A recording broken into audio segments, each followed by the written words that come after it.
వీళ్ళు sales 2 days 2 days 1 week 1 month ఏదో ఉంటారు ఉండి మొత్తం బిజినెస్ అంతా క్యాప్చర్ చేసుకుంటారు. వీళ్ళు చేసుకొని పోయి 2 days బిజినెస్ మాకు 1 month లాస్. ఇక్కడ దరిదాపు 1000 ఓన్లీ క్లాస్.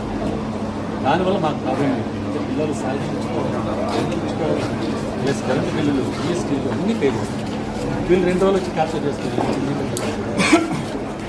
ఇప్పటికీ అవుతా ఉంది. మాకు చాలా ప్రాబ్లం. మనకి ఇంటిమేట్ అవ్వాలి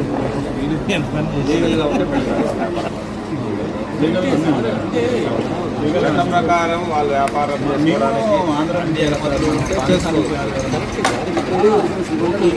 అసోసియేషన్ అనేది ఒకటి ఉంటుంది. ఇక్కడ బతికే వాళ్ళు చాలా మంది ఉంటారు. లోకల్లో బతికే వాళ్ళని కాదని ఎవరో బయట నుంచి వచ్చి తీసుకుని వెళ్ళిపోతే చెప్పున్నా ఒకవేళ ముందే మనకి అనుమతులు లేవు అని చెప్తే వాళ్ళు ఏమైనా అనుమతులు లేదా ఇల్లీగల్ బిజినెస్ కమిషన్ ఇచ్చలే సార్.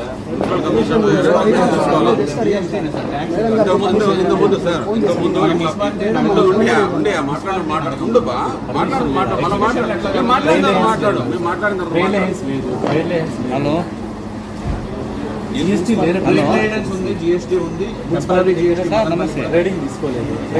టెంపరీ జిఎస్టీ వాళ్ళే ఇప్పుడు చూడండి అన్న, ఇప్పుడు ఏమంటున్నారు ఏ బిల్లు లేదంట వాళ్ళ దగ్గర, ఏ బిల్లు లేదంట. అర్థం చేసుకోండి.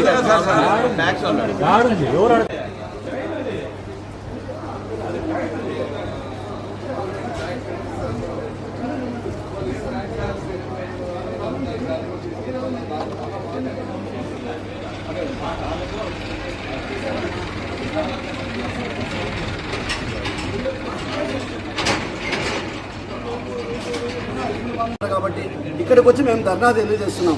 ఏమనగా మేము ప్రతి ఒక్కరికి చెప్పడం ఏమనగా కళ్యాణ మండపాల వాళ్ళకి ప్లస్ ఇక్కడ ఉన్న చిన్న చిన్న ఫంక్షన్ హాల్ వాళ్ళకి దయచుంచి ఇలాంటివి ఇవ్వకండి.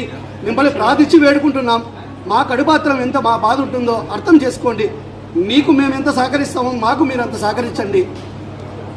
మా కమిషనర్ మేడం కానీలే, మా సేల్ ట్యాక్స్ ఆఫీసర్ మేడం కానీలే, ప్రతి ఒక్కరు విన్నపించేది ఏమంటే మీరు అడిగిన వెంటనే మేము ట్యాక్సులు కట్టలేదంటే మాకు ట్యాక్సులు దాని మీద మాకు ఇంట్రెస్టులు పడుతున్నాయి. అవన్నీ మేము బాధ్యతలన్నీ భరిస్తున్నాం. కానీ మమ్మల్ని ఇంతవరకు అర్థం చేసుకోవడం లేదు. మమ్మల్ని దయించండి, మా మీద దయగలిసి ఉంచండి. చూడండి మాకల్లా వ్యాపారస్తులు ఎంతో చిన్నపోతున్నాం. ఎన్నో వ్యాపారాలు కూడా చేసుకుంటున్నారు.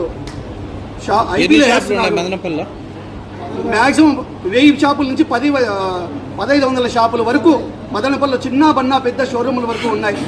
కానీ ఇట్లా ఈ ఆఫర్లు పెట్టడము, మా వ్యాపారాలు దెబ్బతీయడము ఇది నాగరికతగా మారిపోయింది. దీనికి ప్రతి ఒక్క దయచేసి